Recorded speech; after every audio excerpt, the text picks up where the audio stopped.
Scott, I did it again.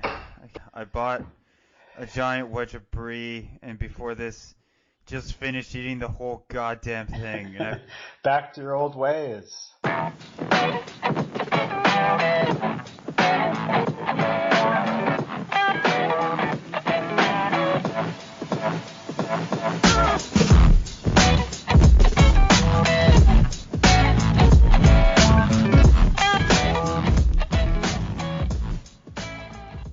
Welcome to Unqualified Opinion, the hipster version of a hobby.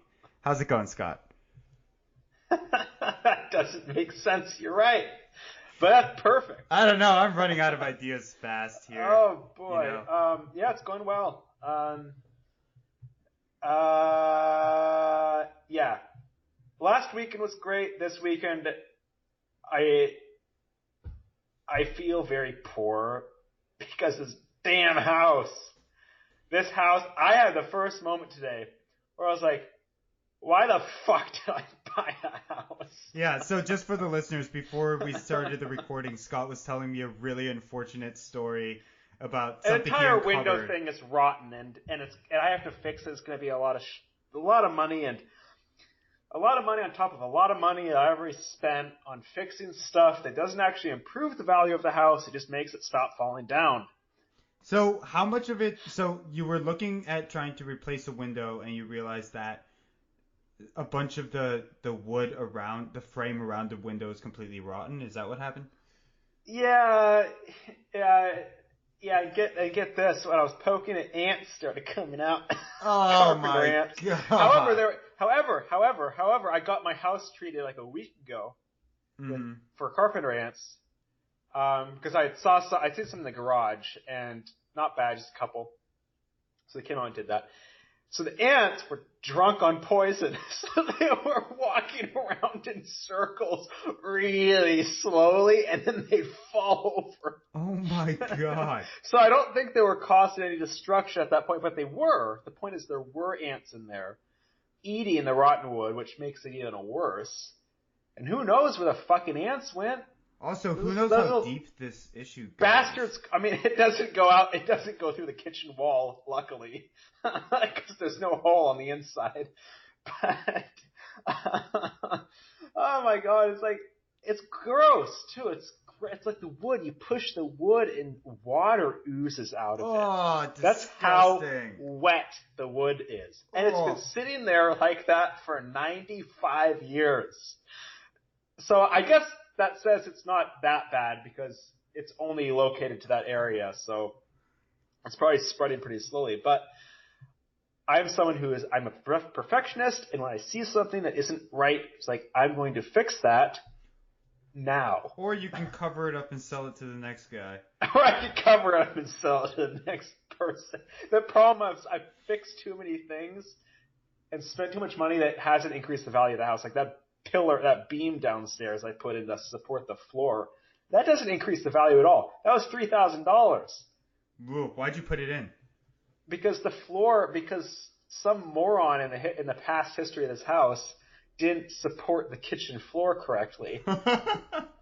So what was it? Sinking? It was sinking, and you can still see it. It's still slanted. They couldn't raise it all the way back up because it would like crack everything. Because the house has now been built around the slant. Oh my God.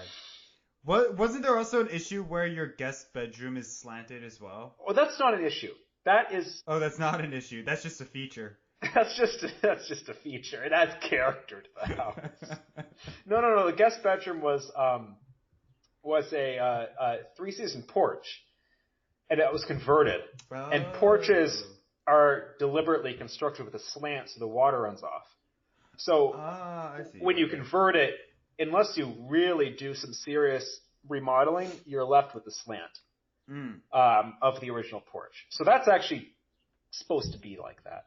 Man, I'm excited to see your house when I come visit in a few weeks. That's going to be really exciting. We should actually for real do a live episode when we're we there. could go around. We could carry the microphone around. Look at the ants. Look at those ants. Man. Look at that shitty floor. Yeah, we'll do a house review with no video. It'll be great. Maybe we can up ourselves to 3 listeners. So I think we've done enough shitting on your house. Let's talk about drinks. What are you drinking? I am having a I don't know what it is. I mean, it's a beer, but it's a new brewery in Minneapolis. It's called Able, A-B-L-E, beer. There you go, Steve. See that there. When did they start brewing? I haven't heard of them. Yeah, I didn't do any research online, but so what I do is there's this little liquor store down the street in Minneapolis terms, which means like a mile. And I go there after the gym sometimes, because it's right by my gym, and they're really small, so they have to curate their selection really well. Mm-hmm. So everything there is pretty cool. I think they have like, your shitty beer if you really are into Miller Lite and whatnot, but otherwise it's pretty high quality stuff. And usually a beer is a little on the higher end.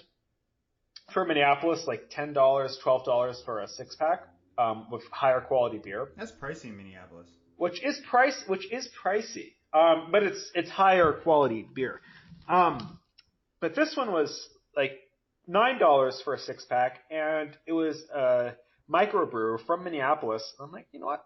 I bet it's cheap because it's new, and they're trying to get people to buy it and get the word out. So I'm gonna try it.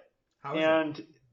This one is it's just, if you pictured the word beer and it's an IPA, it's just that. It's just honest and simple.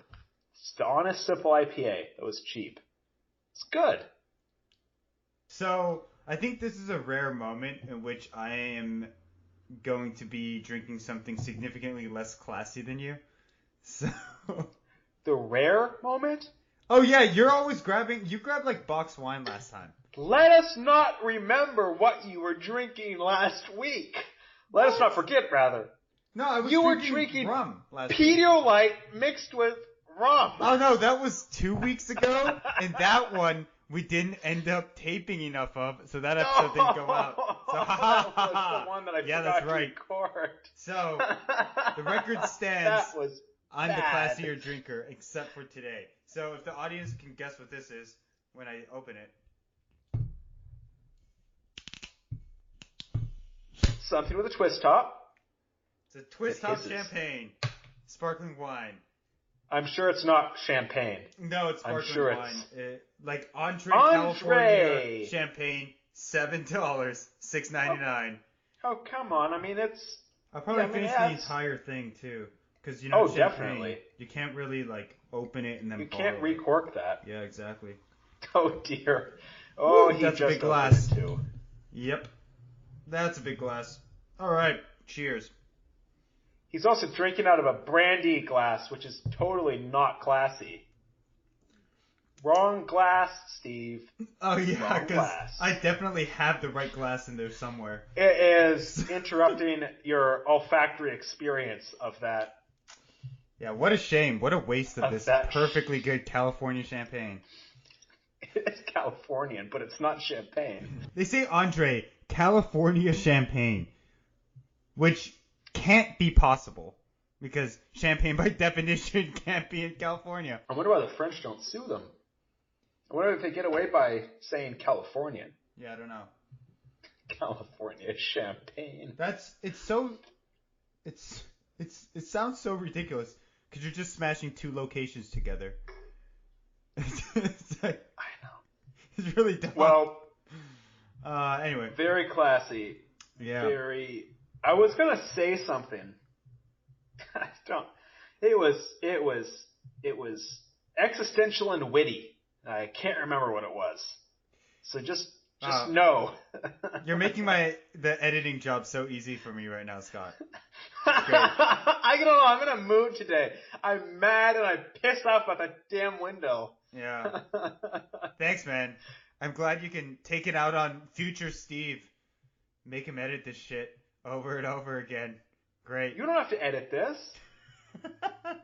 You're gonna take something I just said. I know it. You're gonna take something I just said and put it as the entry, and then you sound like a complete fucking moron. Yeah. Artistic license and all. All right. So, moving on. Here we go. Last time we finished a book review, what we did is we were so exhausted we didn't want to go into a serious topic, and we opened up the book of questions. So I figured, keeping with that tradition, and I haven't told Scott this is what we're going to do actually, we're going to open up the book of questions again. I knew you were going to do that. I was thinking today in the shower that we should do the book of questions. Great minds think alike. Incidentally, so do we. So poor minds think alike. I don't know which one is that. All right. That's probably true. So, anyway. In case you forgot, Scott, the way this works is neither of us look at the question beforehand. You give me a random number between 1 and 280. No, 290. Yeah, 1. You give me a number between 291. I read off the question and then we answer it. Hey, hang on. I have a crisis here. What is it? I can't open my beer. How is that possible? I don't have fingernails. And I have nothing here that I can pry the damn thing open with. Oh. Yeah, use your teeth. Oh, that's uncomfortable. Hang on. Did you get it? Oh, there we go. Oh. Success. Okay. So you want to give me a number? Wait, between 1 and what? 1 and 291. 291. Yeah, try not to repeat yourself from last time. Yeah, I remember. 88. 88. All right. So some of these questions have a follow-up question, which is much more interesting than the first question, so I'm going to skip the first one and just start with the follow-up. Do you have any specific long-term goals? If so, which is the most important? How do you hope to reach it? And how do you think reaching it will enhance your life? I have 0 long-term goals. All right, explain. I subscribe to the philosophy of what happens, and you just be happy with it. Now, I guess my long-term goal is to be happy and content. And I do that by being smart and witty at work and trying to do as little work as possible. And so far, it's been very successful. Wait, as little work as possible? Yeah. And that's working out for you? Oh, yes. No. It's about working smart, not hard. You know that. I'm just smarter than everyone else I work with, so I don't have to do as much. Long-term goals? No. Okay. I take that back. I do have a specific. I am career agnostic because my skill set can fall into any career that I would want. So I don't really care which industry or anything I end up in. But I do know what type of position I want. I want one with a lot of autonomy, to be free thinking, to work with others and help others achieve success. Others could be a team, it could be an organization, it could be leading an organization. But I know some of the traits I really, really enjoy in work, and that's what I'm working towards. I mean, that's where I'm going with my career. Not career related.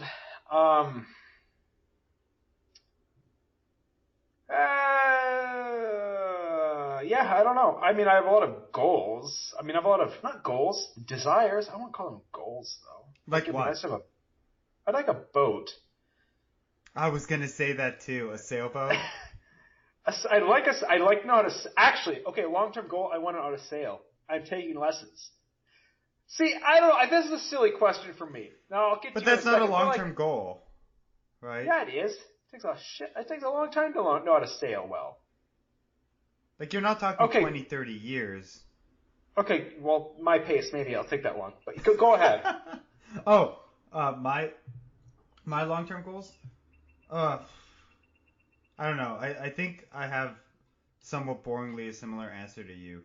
I think that the person that I am today is a completely different person with different motivations, different desires, different aspirations than the person I was just 5 years ago. And so extrapolating that out, it would be absurd of me to think that my current goals are going to matter to future me 10 years from now, 20 years from now, even 5 years from now. So I don't try to have a specific long-term plan that really gets into the nitty-gritty of, I want to have X career doing this specific thing. As a software engineer, I'm interested and passionate about technology, and I see myself being a software engineer for the foreseeable future. Does that mean that 20 years from now I'll still be working as a software engineer somewhere? Not necessarily, right? What I do know is that I want to be able to maintain a level of curiosity and passion about my career that allows me to continue to progress forward. Because one of the things I know about myself, and I think applies to a lot of people, is that I start to feel really worthless and depressed if I'm not really passionate about what I'm doing and I'm not actively improving my skills in my career. And so making sure that I can hold on to that and making sure that I can continue to learn and expand and grow, I think is important. Does that really come down to a specific goal? I don't think it's a fair goal really. For a time I've been really interested in eventually being in a place where I start a company, but then again, I mean, that would be something that'll be, say, 5 years down the line, and at that point, who knows if I'd still be interested in potentially doing that, and maybe I'll learn more that'll move me away from wanting to take that responsibility on. Who knows? In terms of the health non-career side, I haven't thought about it nearly as much, to be honest, but I think just staying fit and staying healthy, not really a goal because there's no end point, right? And that's an important thing. Is like, if you want to be healthy, you want to continue to exercise, you can't see there being an end point. You have to just see it as a like, I hate to say it this way, but like a quote unquote way of life, right? You just have to keep at it, and being sure that I can move toward being a healthier person.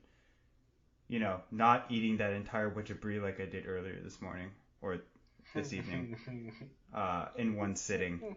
Doing it over 2 sittings instead. That kind of improvement, I think, so a tattoo I want to get, and I keep being a lazy bum and not going to get in it, is, and I told you Did you say tattoo? Yeah.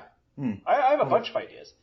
And this one is, every 500 feet, the world changes. And for me, what that means is you can find excitement and novelty and curiosity in your own backyard. Mm-hmm.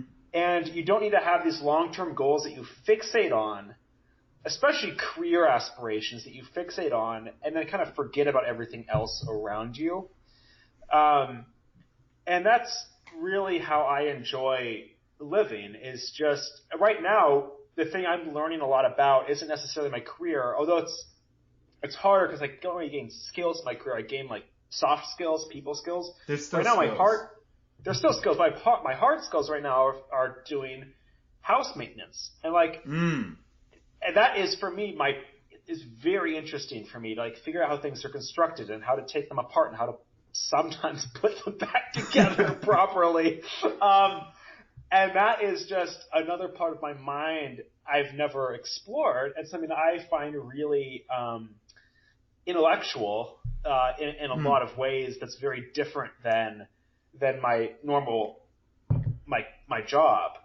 Mm-hmm. And it's just my house. It's right here. I mean, it's no more than 100 feet away from me at any one point when I'm in it. So I think people. So I read. Okay, another thing before we move on to the question, I read obituaries. Sometimes I get The Economist and they have the obituary section on the last page. A lot of magazines or newspapers will have the obituary section on the last page where they highlight one person. And usually that person had a really successful life, otherwise they wouldn't be in that respective paper. But the thing that you always talk about, what brought them joy and what brought them fulfillment, is just being curious every day. Yeah. And just being open-minded every day to new directions, new things that come up, and being changeable, being open to new experiences and change.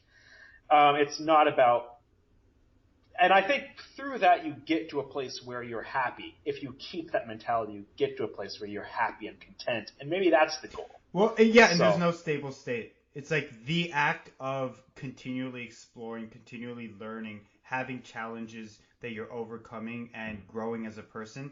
That path, being able to go on that path and make that progress is what makes you happy, right?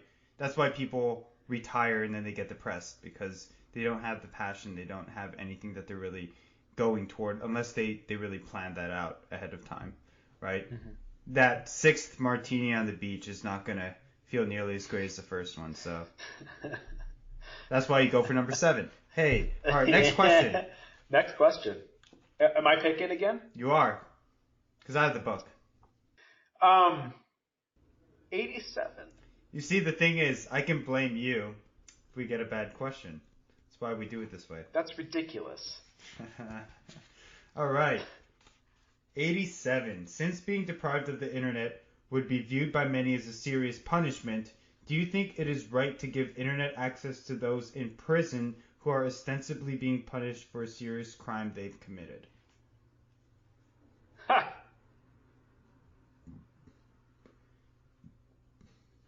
Yeah, do you think it is right to give internet access to those in prison who are ostensibly being punished for a serious crime they've committed? Well, but see, prison shouldn't be for punishment. It should be for education and reforming. Yeah, good luck with that one. Well, I mean, that's what other countries do with excellent criminal justice. I mean, that's how it should yes. be, because if you think about it pragmatically, it makes a lot more sense to rehabilitate people and then reintroduce them into society, because then it both increases your labor force and reduces costs in the prison system. So obviously, yeah, that would be ideal, but clearly in this country, people don't believe that. So. Well, yes, I think they should get it. I think it should be monitored, and you should have restrictions on the sites they can visit, for obvious reasons. Yeah. But yeah, I have a really hard time with anyone, even a murderer, even like a serial rapist, being deliberately punitive to them. The fact that they're locked up with no one, I mean, that they can't get out, that's punishment enough. And the whole point of putting them in jail, in my eye, is to keep them from hurting other people, not to punish them necessarily. You know what's really interesting? Keep them away. Do you know David Eagleman's book Incognito? Have you heard of it? So David Eagleman, I really hope I'm saying that name right. It's been a while since I've read this book. Is a neuroscientist, and he wrote this book which goes through a lot of the modern concepts of neuroscience. But one thing that he focused on was this idea that in extreme cases we can identify mental illness, but over time, as our understanding of the brain gets better and better, we're going to be able to better distinguish between different kinds of personality traits. And we're going to unravel this much more deterministic landscape of how our minds work. If you can get down to the point where you can understand why certain people commit certain kinds of acts, and you can tie that to their neurochemistry, then we can get to a point where it's really difficult to say, like, okay, there was this one person who had a giant tumor in their brain which caused them to go psychotic and then murder their family, and obviously it wasn't really their fault because there was a tumor. And then there was another person whose brain was wired slightly wrong that led them to increased aggression, and that plus their environment led them to kill certain people, and they're much more prone to that. And the line becomes a lot more blurred, and then it becomes really difficult to make that moral argument of, hey, this person is fundamentally immoral in their actions, because a lot of their actions are based on their neurochemistry and neurobiology. I agree for some offenses. For white collar crimes, I think that's a little different. Now we're going way off the question here, but for example, if an accountant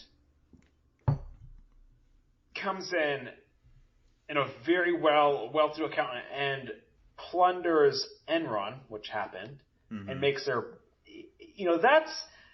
That I could see as punishment, because I do think you can deter. Now, I'm just kind of talking off the top of my head here, but I think you might be able to deter white-collar crime through setting examples much more than you can deter murders through setting examples through harsh punishment. Because is it the most effective? Maybe not, but I just see it being more effective. If you were going to talk about punishment as a form of deterrence, I could see it being much, much more effective for white-collar crime, because you don't have as many social pressures pushing you in one direction. You have a lot more agency and autonomy because you have a lot of money. It's a lot easier just psychologically to fix numbers in a way that you make a lot out of the business that you're in versus getting a knife and hacking at somebody in front of your face, you know? Right. Yeah. And so I agree with you, but I think at the end of the day it kind of comes down, and I'm agreeing with your initial point, where the goal of prison, we shouldn't see it as punishment and more of a way to maintain like a healthy society, right? We keep certain people who, unfortunately, based on environmental and psychological, biological reasons, can't perform within this society and have committed terrible acts. But we do it not necessarily to punish them significantly, but as one, a deterrent, but also two, as the best solution we can come up with in order to distance them from a functional society. So anyway, I think we ended on an interesting point for quite an uninteresting question about internet viewing. I don't know. Let's do another question. 3. You're jumping to extremes here. All right. Let's see here. There's no extremes in probability. Okay. If you had to be obsessed with money, sex, sports, religion, or food, which one would you choose? Oh, not money, not religion. Money, sex, sports, religion, or food. Okay. Not food. That would be very, very unhealthy. So you have sex and sports left. What was the? Okay, it was money, food. What was the other one I said no to? Religion. So okay, I'm gonna keep that on. I'm gonna keep that on there. I'm gonna keep religion on there. Mm-hmm. So between religion, sex, and sports. Well, I think sports are stupid, so get rid of that one. Wait, you're down to sex and religion, the polar opposites? That would be...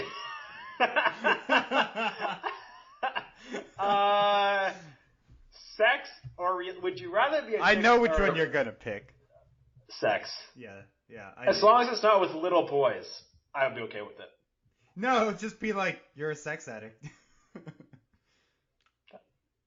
I don't have a problem with that. Of the things to be addicted to, I mean, you can do worse, right? So why sex? Why sex?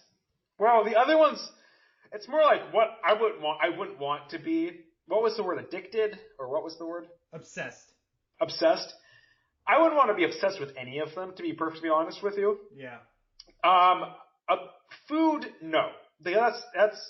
I don't want to be fat, and you would get fat. Or like extremely anorexic. I don't want either one of those. Yeah. Religion is kind of scary. It just, I don't know. That was a little, but I could go. Sports is just dumb. Sports is almost like I see those two as very, very, very similar. Religion and sports. Yeah. I don't know. Sex. I don't know. I wouldn't want to be obsessed with it, but I think it's the worst of all 5 evil. The least worst of all 5. You, Steve? What do you think I'm going to pick? Sex. No. Money. Yeah, I pick money. If I'm going to pick one of them, then I'd pick the one that would lead to the most productive outcome for my life and my career. I think that would make you the saddest. Probably. But... So I think sex would make you the happiest. Unless you can't get any. In which case it'd be really unfortunate. Well, yeah, you could buy it. Oh, that's true. But I don't have that problem. So not if I'm obsessed with the money more than the sex. That's true. That's so sad. It's like Scrooge and Christmas Carol. Yeah, I guess it depends in terms of like when you say obsessed with money, does that mean hoarding money or trying to obtain money? Because I was kind of seeing this not as someone who would just hoard a bunch of money, but rather someone who would obsessively seek to just make more money all the time, like jumping from job to job and like taking big risks and doing that kind of thing just to make more money. No, I don't know. When you say that, I pictured Ebenezer Scrooge. Yeah, because if you meant it in the way of like just hoarding all of your money, never spending it, then that's definitely not something that I would want. Yeah, you definitely don't do that. Ebenezer Scrooge, you don't have a Roomba. Yeah, exactly. That wouldn't work with my lifestyle. Okay, that was an interesting question. Nice, brief. Yeah, it's some of these questions are just hard to define what the parameters are. But you know what? That's part of the fun. So, next question. As I pour myself some more drink. 69, my favorite number. Of course it is. Number 69. If you knew that devoting yourself to an all-consuming occupation, music, writing, acting, business, politics, or medicine, for 20 years would make you one of the best in the world at it, would you? If so, which would you choose?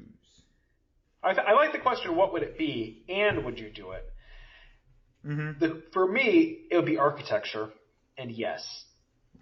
You would. So you would sacrifice on basically everything that you're currently doing that you enjoy. Or some form of art, yes. The podcast, trips out to DC, hooking up with random girls, fixing up shit in the house, going into the gym. You'd sacrifice it all. Oh my god! I mean, I have to say no to all of that. Well, all time consuming, so I'm guessing we're talking about like 12-hour days here, probably. And working weekends too. I wouldn't do it for any career. And I could never be an architect or an artist. But I would still say yes. I'm confused. So you're saying it's not physically possible for you to do that?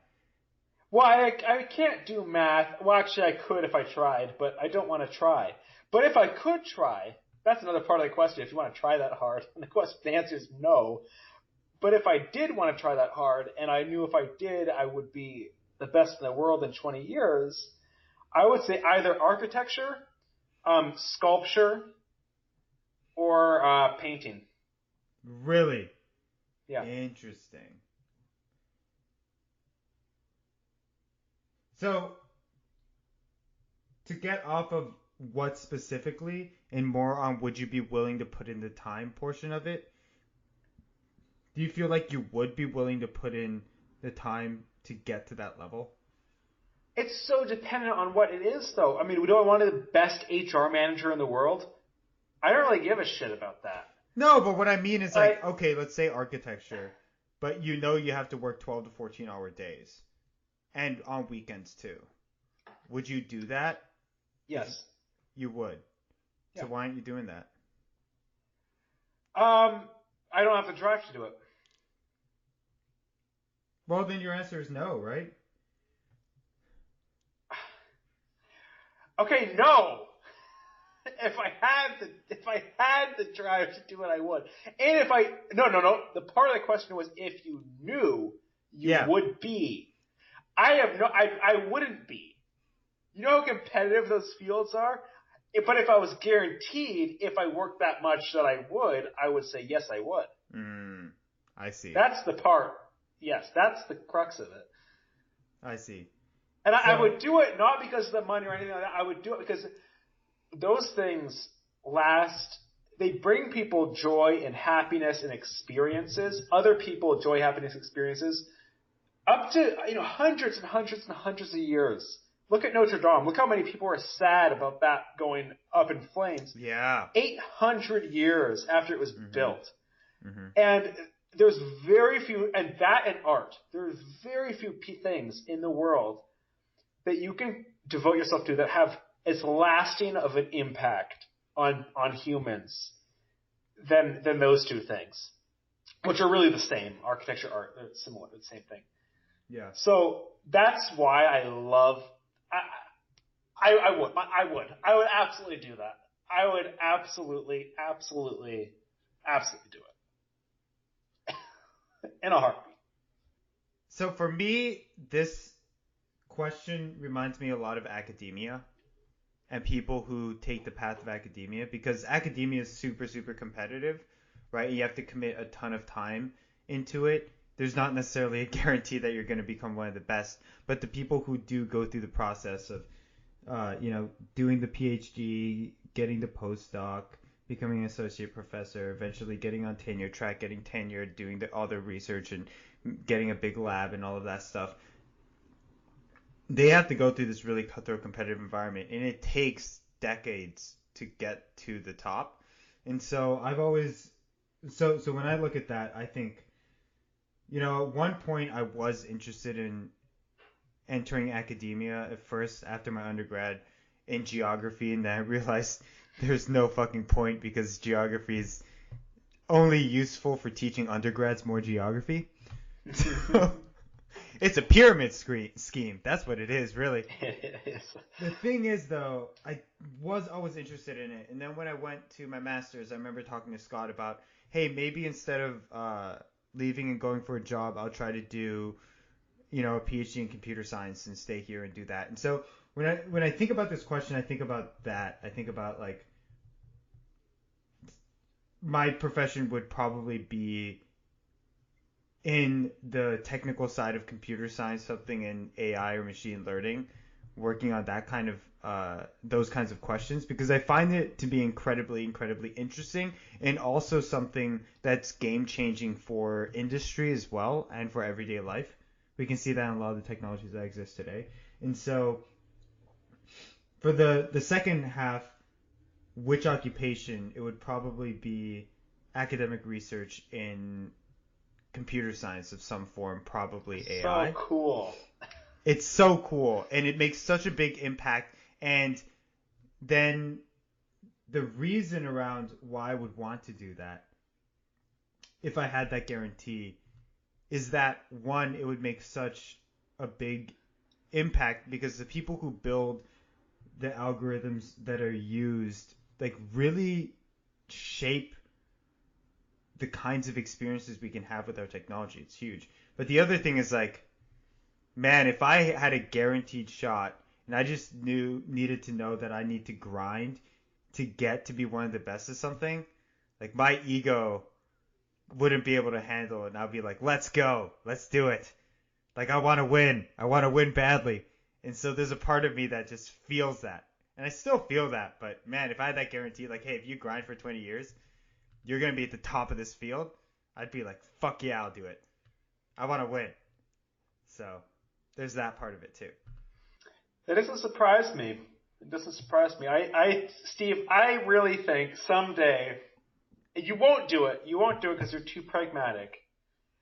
But you would do so well in academia in a field that was interesting to you. I would love it, yeah. You would do so well. I mean, the interesting thing with academia is, like, the stuff you research may not have any practical. The thing is, you could do such fundamental research. I know you want to do more applied stuff, but you could do such fundamental research that what you discover may not be actually used by companies for, like, a decade. I mean, That is the fascinating thing with academia, is they can discover stuff and put it on the shelf for and they can 10, afford to do 20 years. And then someone comes along, business comes along and says, oh my God. Or another academic comes along and says, oh my God, look at that. We now have another technology we can connect that to. It's not so much about, making new algorithms. It's about, totally transforming the way you think about computer science, right? Like, what else is there that we haven't even discovered yet that we could do? Yeah, exactly. I mean, that's what happened with the current round of really, really successful AI algorithms, right?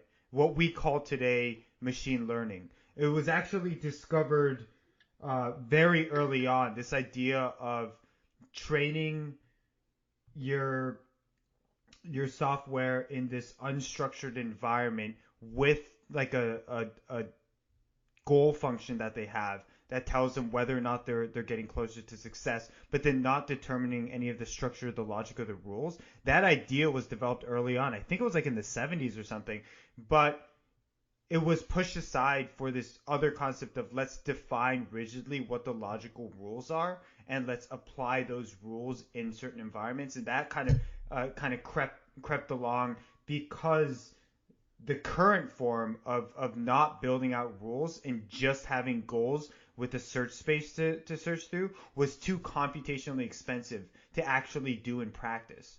And so a lot of what we consider machine learning today was built a long time ago, and only recently, when we've gotten to the point that we've completely blown up our computational capacity, have we found an actual use for it. Yeah. And now it's completely game changing.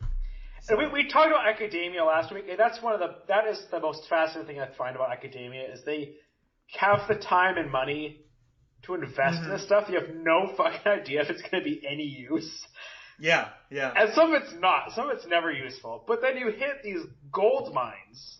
Yeah. And you know, machine learning is just one example of many of these fascinating discoveries that come along. I mean, almost everything we have in the modern world was a critical component of it was discovered most likely by either a researcher or a researcher in a university. Yeah. And just put on a shelf over time, and eventually someone came along and like, oh, look at that, we can use that now. Anyway, so there is one kind of, and this is going so far on a tangent, but I need to go here. There's one scary aspect to this, and do you know Nick Bostrom? He does some AI research, but he's more of just a philosopher. He talks about a lot of different things. One of the things he talks about is existential risk, and he has this metaphor of imagine you have a bag where you stick your hand in, there are a bunch of balls. And every time we stick our hand in, when we pull out a ball, it's a white ball, right? And the white ball signifies technology that's beneficial for humanity, right? We don't know how many balls are in there.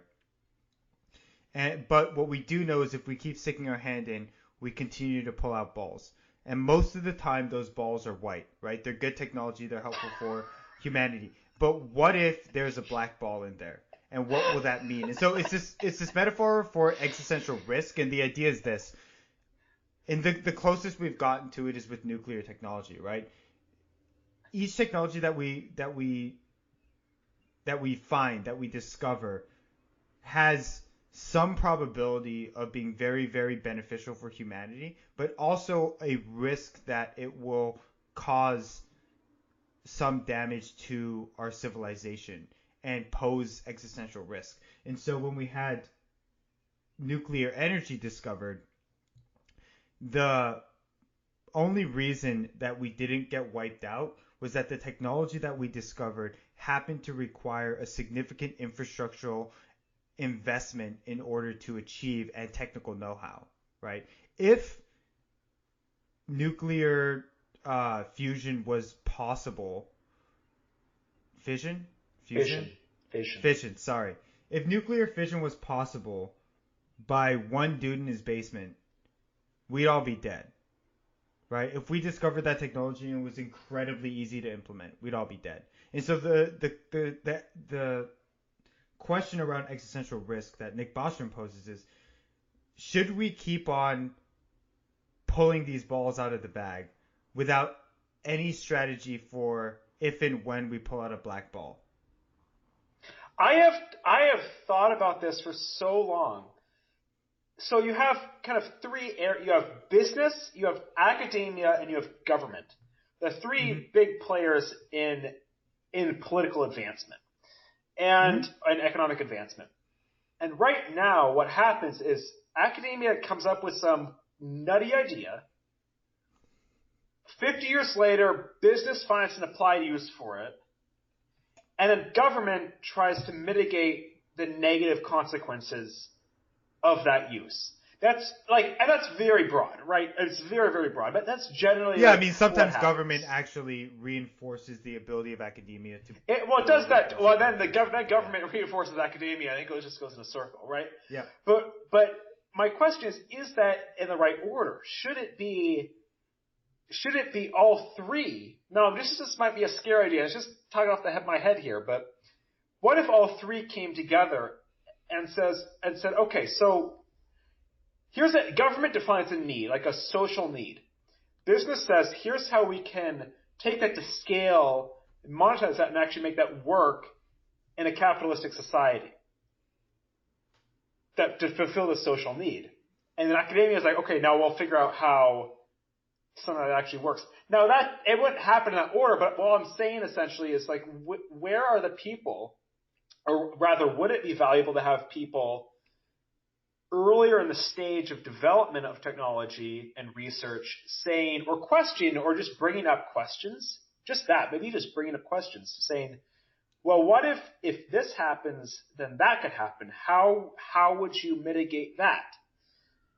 And having that question happening early on, not to stop it, but just saying, think about not only the positive ramifications, but also think about what could happen. And then do a bit of a cost-benefit analysis and say, okay, we will still want to move forward with this, but now we know there will be some negatives, and we know to start early and figure out how to mitigate those negatives. But it doesn't happen at all like that. It doesn't happen like that. I agree with what you're saying. I don't agree with the idea that government could just functionally, dictate what would be innovated on and developed. I don't think that would be possible in terms of Any three of those couldn't do that right now. Government couldn't do that. yeah. Private business couldn't objectively define a social need or be objective in any sense.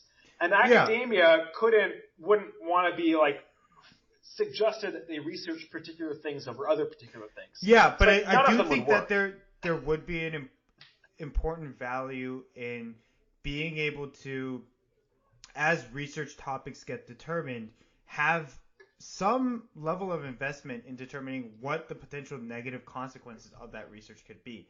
I think that's incredibly important. And again, it just speaks to the idea that we've just assumed that no matter what we innovate on and no matter what we develop, all progress is good progress.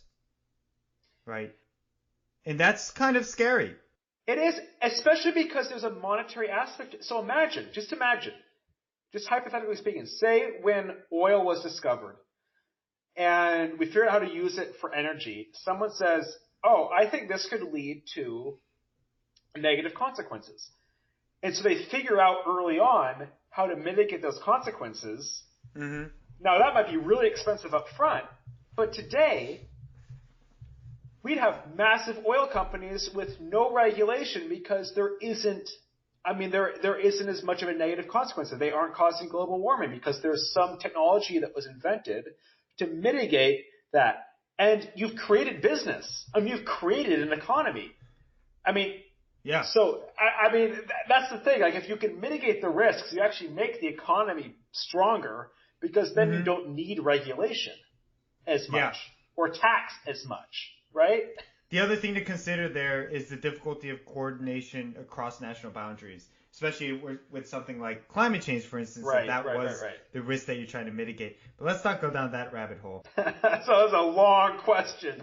Yeah, we got off topic, so let's try to get back on topic. I don't know what the fuck the question was anymore, but okay. Don't know. 36.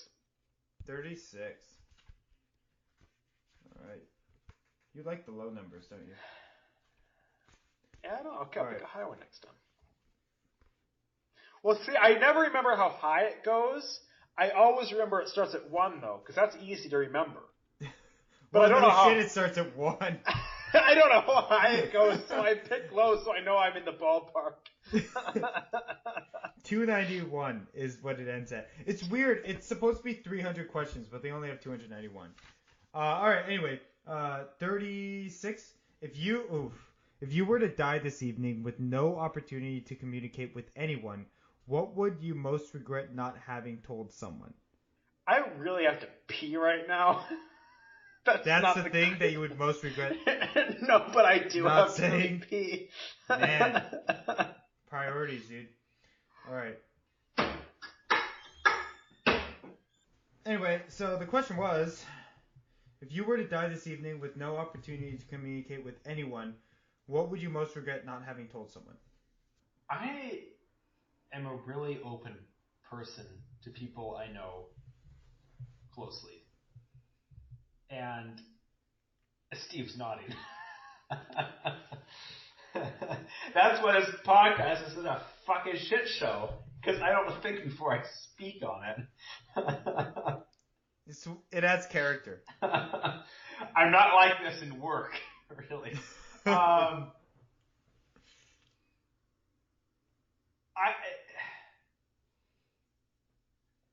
It's really hard for me to think of something.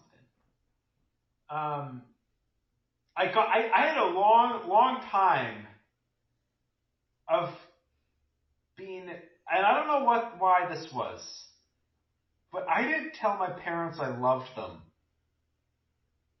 until I was like in college. Really? And I'm sure there's some psychological reason that would come out if I was laying on a couch long enough. And it's probably pretty complicated. And I don't know why that is. But I did. I made that decision to do that. So that was the thing I would think of if I hadn't done that. I would, of course. But I did that, now a long time ago. That was my sexuality. I didn't tell my parents because that came out accidentally, but I'm glad I did that.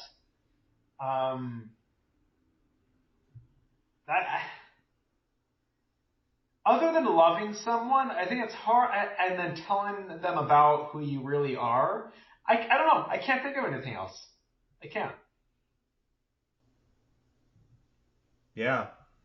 I'm not sure what I could possibly want to say, which is better than having some things left behind that you would... It means you don't have any big secrets, which is good.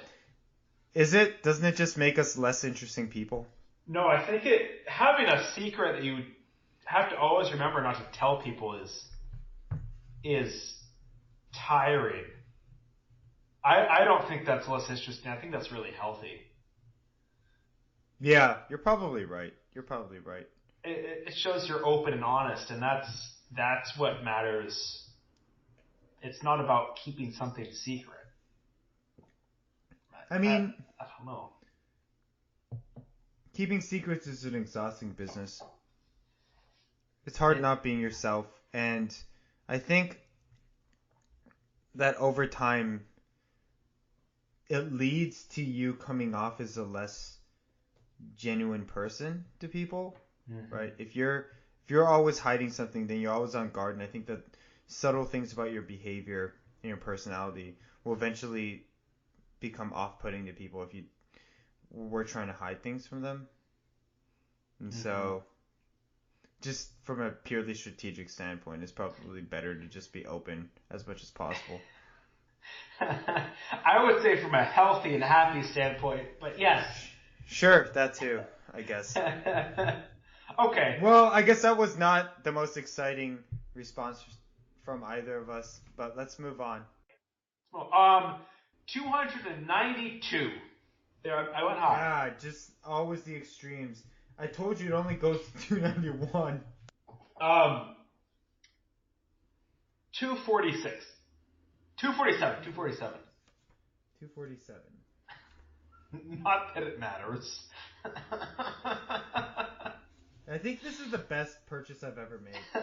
247. Would you rather be... Okay. I think we've already done this one. 246. Okay. Oh, this is obvious. It's like there's only one correct answer. If you were having a child by IVF and could safely add 25 years to your kid's life expectancy by injecting an artificial chromosome into the embryo, would you? It depends how old they're going to live to begin with. Like a standard life expectancy of a human being? Well, if they're gonna live to 100, no, I would not. 100's old enough. What? You monster. But I don't know. I Really? don't know how. Okay, also, does that. Okay, so many questions. Does that account for accidents? So if he was. Of course not. Of course not. Like, if he got hit by a truck? Yeah. Would it happen 25 years later? No. Then no, I wouldn't. What? I love You have an that. opportunity to give your child 25 more years of life, and you would opt to say no? I very much doubt that you would do that if this was actually happening. There's no way you would look your child in the face and say, hey, I could have given you guaranteed 25 more years of life, but I decided, fuck that, never mind. What's the upside? The upside is 25 more years of life. What is the upside of 25 more years of life? 25 more years of lived experience, of consciousness, of being able to witness and live in the beautiful world that we exist in today. The feeling that you have when you wake up every day and you have a productive day, the opportunity to do that for 25 additional years. And having the entire world gawking at you for 25 years because you're living 25 years over. If they live to 100. What if this was something that was normal for every child? Like it was like an IVF thing, and you can have the opt-in, opt-out option. I don't see the point. I don't know. No. Just because you're weirdly agnostic about living, it doesn't mean you got to subject your child to that. I am very weirdly agnostic about living. It's called agnostic.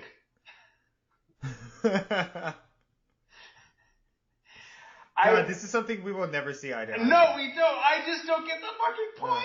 I don't get the point. Of living? No, don't. You don't get the point of living? I don't. We're organisms and a massive creation that is the universe and whatever else is beyond the universe. We will never conquer it all, and time is endless, so 25 years doesn't matter. And you enjoy the time that we're spending right now. I do, but if I was dead, I wouldn't enjoy it because I wouldn't know what was happening. Would you rather be doing this or be doing nothing? I'm only 28. I have a very different opinion, as you were saying earlier on that specific question. In 60 years from now or 70 years from now. Yeah, but I'd rather have the choice. I'd rather wouldn't. Because I would go back and forth. I don't know which one. I'd rather just have that choice made for me. No, done. And I'd say, as I was done, I'd say, Steve, you have another 25 years. Have fun. Think about the opportunities. Think about the technological innovation that can happen in that amount of time. Think about what you can witness, how the world can change, and being a part of that experience. It's just incredible. Like, think about what human ingenuity can bring forth and what kind of lived experiences we can have. I am amazed. And to say that you're going to opt to not try to experience that, to me, is insane. I'm very hard to amaze. I'm amazed by ants in my window. That doesn't seem like you're hard to amaze. Well, I'm also by the contrary. Yes, therefore I don't really nuclear holocaust. Whoop-de-doo. Ants in my window. Whoop-de-doo. I don't know, Steve. I just am like, life is life. Live it and die. There you go. And I say live it and keep holding on to it as long as possible. No matter how difficult it is, no matter how pathetic you become, hold on to life because it's the only thing that you have. And it's the only thing that you're ever going to have. You don't have it. It's a bunch of little neurons in your brain that have it. You don't have anything. I have the experience. I have the continuous consciousness over time that I consider myself. And that's the only thing in this world that I actually have. And that's the thing that I will fight and do anything for to maintain. There was a really big research project done on memory. And people forget everything in terms of the lessons they learned from it after like 20 years. Now, this was groundbreaking because it explains a lot of why Germany has neo-Nazis rising again, and America, I don't even need to go into that.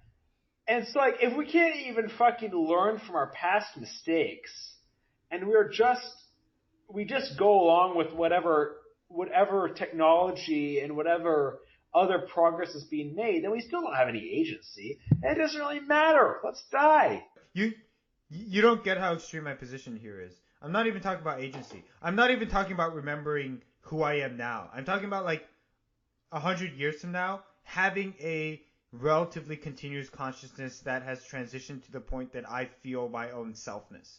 Like, even if that literally isn't me, as long as I've had the perception over time of it being a continuous consciousness, that's the thing that I'm talking about. I understand what you're saying. I understand what you're saying. Right? Because obviously me now and me 10 years ago, totally different person, completely different personality, completely different cells, different neurons even, but the continuous consciousness that's experienced this progression of time has found enough continuity to consider like a notion of selfness. I'm talking about that persisting over time. Even if that means everything in my body gets replaced and I become completely artificial. Doesn't matter, because the only thing that really matters, which is that continued sense of consciousness, still exists in some form. Even if my personality, my emotions, my sensory inputs and outputs, all of it changes. As long as that emergent property of consciousness exists, that's what matters. It is very interesting. Well, two things. One is very interesting that this conversation has now, we've had this for years now. That it's become more, it's less of a debate and more of like, I understand that you believe that. Yeah, like I understand your position. I can never agree with it. I can't understand why you have your position, and I think it's the same thing on both sides here. We're just at an impasse now. So let's go on to another question. Another question. Hey, let me turn a light on because my face is looking very pale. There, that's sort of better. There we go. All right. 102. 102. All right. That's new. You and someone you love deeply are placed in separate rooms, each with a button next to you. You each know that you both will be killed unless one of you presses your button in the next 60 minutes. You also know that the first to hit the button will save the other, but immediately die. What would you do? Okay, what was the first part of that the scenario? It's like a prisoner's dilemma.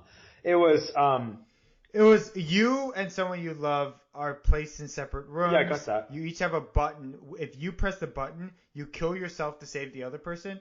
But after 60 minutes, if neither of you presses the button, you both die. So there's no scenario where you both live. No, there's no scenario. So either you both die, or just you die. One of you sacrifices themselves. Well, because the other person could also press the button. So the question... Oh, boy. Yeah. And the other question is, like, who would that other person be? Oh, this is Prisoner's Dilemma, only reverse. I love it. Let's say it was you and your brother. What would you do? Okay, there's two scenarios. One, they're both going to think I can push the button as fast as I can, or I'm going to wait for beyond 60 minutes and we'll both die. How much does the other person care about me? And is it more than I care about them? I wouldn't do anything. You wouldn't? No. Why? Because... Well, here's the hard part. I don't think my brother would do anything either. And then we'd both die. That's the point in that. But you also know that in your head, right? I feel like he wouldn't do anything either. But then he also is thinking the exact same thing. Yeah. Exactly. I have no fucking idea what I do. I'm gonna say I don't know. I don't know until I'd be in that moment. I literally can't answer that. I can't answer it. Can you? Suppose me and my brother in that situation? Yeah. Well, I'll tell you, for the first 59 and a half minutes, neither of us will do a thing. That's for sure. The question is, what will happen in those last 30 seconds? That's the hard one, because I have no idea what would happen. That's a tough one. Because there's no way out of which you live. Yeah, it is, if they press the button first and you don't. If they press a button, sure. Yeah, but... Oh, I love that question. That's a good question. That is... Well, I'm at a loss, because... I don't think I would press the button, you know? Like, imagine you're in that situation. You know that button's gonna kill you. Whew, that's hard. It's really hard. And I wish I was the kind of person who'd put their lives on the line for the people they love. But I'm not. Because I'm a selfish son of a bitch. The thing is, that means you're more okay with both of you dying than you are living and them dying. No. Or you think that you're more okay with taking the chance, slim probability of the other person saving you. Yeah. This is a great philosophical question. I love this question. It's a good game theory question too. Yeah. Yeah, it's like game theory on steroids. I really like it. Ooh, so I want to ask the number 103 because I just read it as I was reading this other one as well. So if you could travel into the past but not return, would you? And where would you go?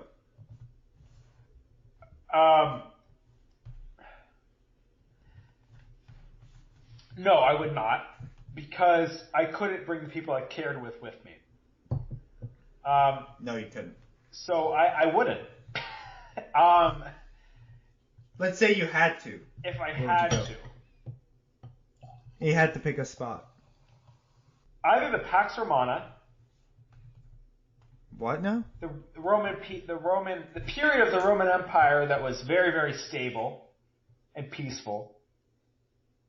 I would just love to look at like how it's actually operating and how they are able to maintain it for hundreds and hundreds of years like that. That would be fascinating.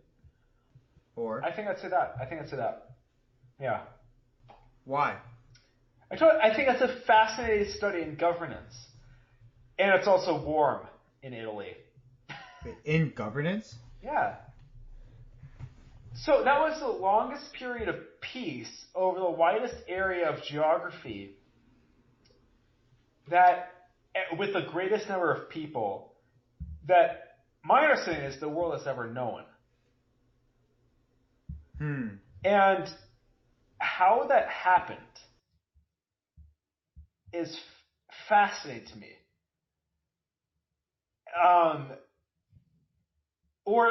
I think maybe somewhere in China, maybe with one of the Chinese dynasties, maybe rivaled it, but I'm not quite sure of that. So either the period in China that would be the equivalent of the Pax Romana or the Pax Romana.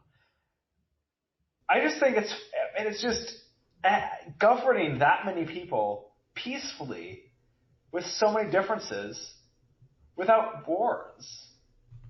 Mm-hmm. And being able to raise taxes and fund stuff. I mean, I don't know that and do science and do education and do industry and all of that. We can't do that today. I mean, Rome governed an area that was more disparate than America is, because they had. And culturally diverse. And geographically diverse. They had big mountains north to south. You couldn't even travel north to south. You couldn't. Travel was hard, and they did it for hundreds and hundreds of years. Yeah, and they were able to maintain rule. Yeah. And they maintained rule. I mean, it fell apart eventually, because of corruption. But they did it longer than America's done it so far.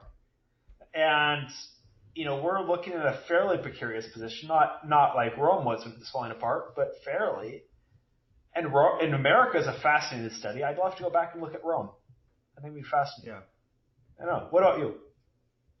So, I don't have a very specific geographical location, but for a time, I would say late 1800s, early 1900s, somewhere, and I would say geographically somewhere in Europe.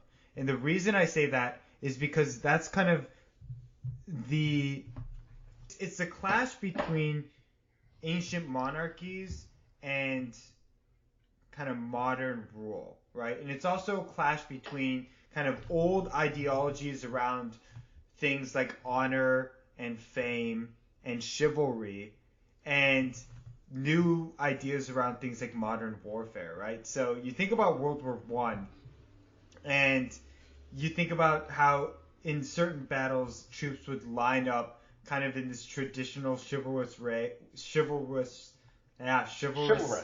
way, and they would line up the battle, and then they get mowed down by machine guns. And I think that pervades further into culture and society. So you're talking about a society in which you have the Industrial Revolution coming in, and that's really clashing hard with all of these ancient medieval patterns and strategies around how you conduct yourself, what kind of businesses exist. So you have the clash of like the new merchant class and the industrial entrepreneur compared to the old land nobility, and all of that would just lead to this incredibly interesting dynamic of the start of a modern era with this ancient set of traditions and patterns that have been steeped in history, and being able to witness that transition. I mean, I think it would be brutal. I think that a lot of people face some terrible hardships, especially laborers in the Industrial Revolution, but also just an incredibly fascinating time, and really the clearest point in history where you had this rapid technological innovation and progression. So which sector would you want to be part of? Oh, that's an interesting question. That's really interesting. I don't know. I'd be interested in looking at the evolution of trade routes, I think, and how different forms of trade advance. So, I love to be an explorer. That's so damn cool. Or a blacksmith, a really sexy blacksmith like the one in Game of Thrones, only smarter. And who are you talking about? The Baratheon guy? The guy? Yeah. Is he sexy? I don't know. He would be if he lost like 10 pounds and was smarter. But yeah, he is. Okay. Interesting. All right. So he was too good for Arya then when they had sex. Is that your thought? Well, she's also cute. Very odd-looking cute. I'm not into her at all. Nah, not even a little bit. Really? No, I like the character. I think she's a great character. Actress is solid. Not physically attractive at all. Well, see, so there's some. Okay, we have to go to the next question in a second. But there's some people who are not conventionally attractive, but still are attractive.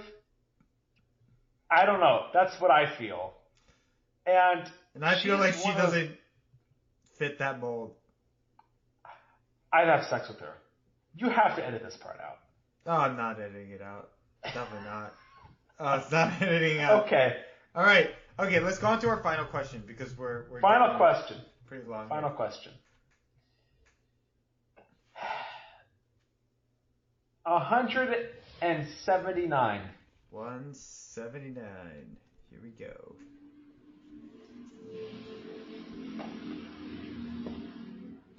Your 12-year-old daughter hacks into a corporate database and causes $1 million worth of damage.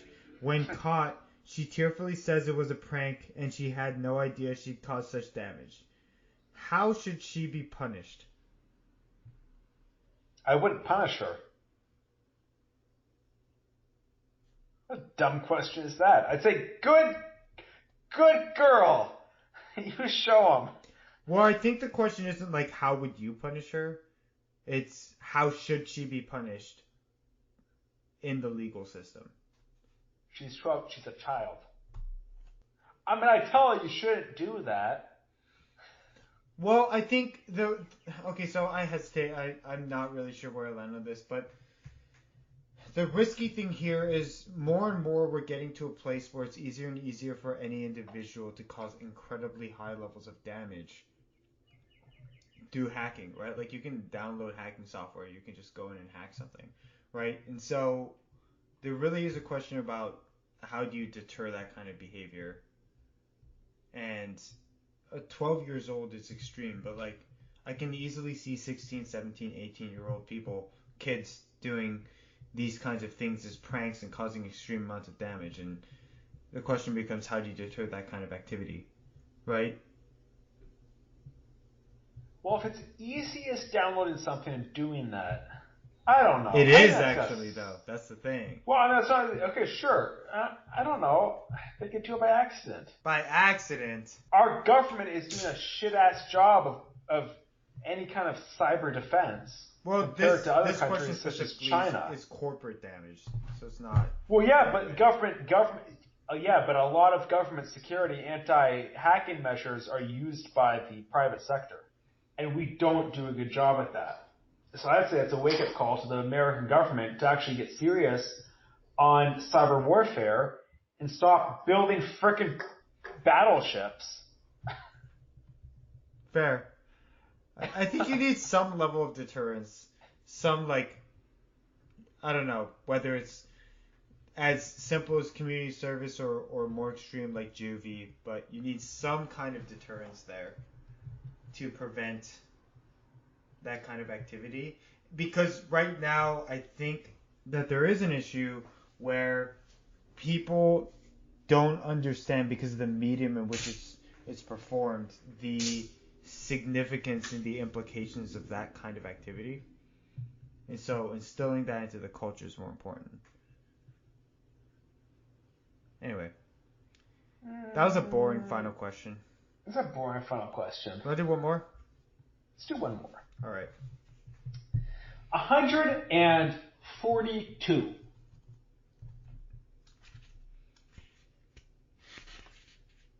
No, not that one. Not that one. 242. 242. 242. Yeah.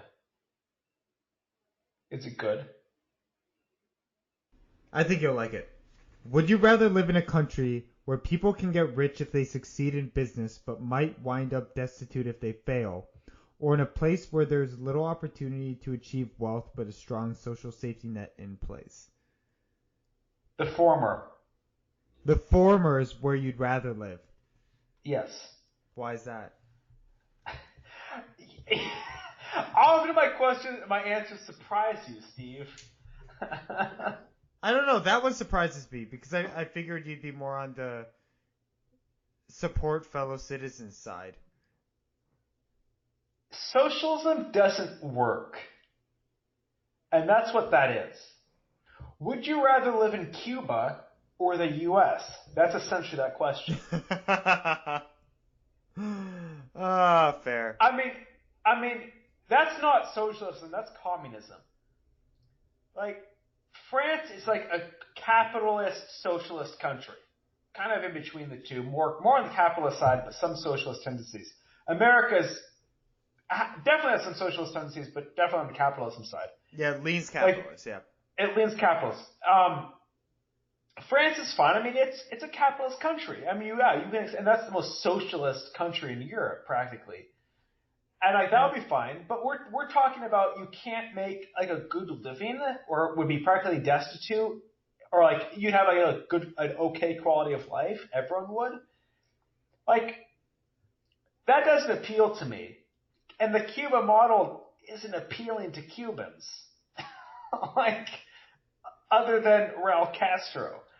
And that's that model. It's everyone can get by except those who know how to work the system and get rich, or those who are the system doesn't care about and get poor. It's just a dumb question. Of course it's a dumb question. I mean, it's like this. Everyone can get by, but no one can truly succeed. Because we're never going to give you the right incentives to actually pursue your dreams. Right? And I think at the end of the day, a society is much more effective when everyone is incentivized to do their best work instead of being incentivized to just keep their own and live a mediocre life. But see, I think there's a very important point there, because you talk about incentivized, and I don't see that. I see countries such as Cuba and Venezuela and countries in sub-Saharan Africa as in order to level the playing field, you don't de-incentivize. You don't take incentives away. You put regulation in place and say, you can't have that because then you'd be better than other people who can't get that, such as internet access, for example. And how is that not disincentivizing? Well, what I'm saying is, it isn't an incentive to let everyone have access to high-speed internet. That's, in my book, not an incentive. Right? But it lets people who have more of a propensity and more ability at the time, and granted there are some people who don't have the ability to do so, and that needs to be fixed through other means. But it allows people who have the ability and the desire and the know-how to succeed. It's more about removing barriers than providing incentives. Now, I don't agree in providing incentives. I don't agree in providing business people tax breaks, for example, compared to, as we'll say, Joe the plumber. There's not a lot of economic theory backing that type of incentive up. I do agree in removing barriers to success.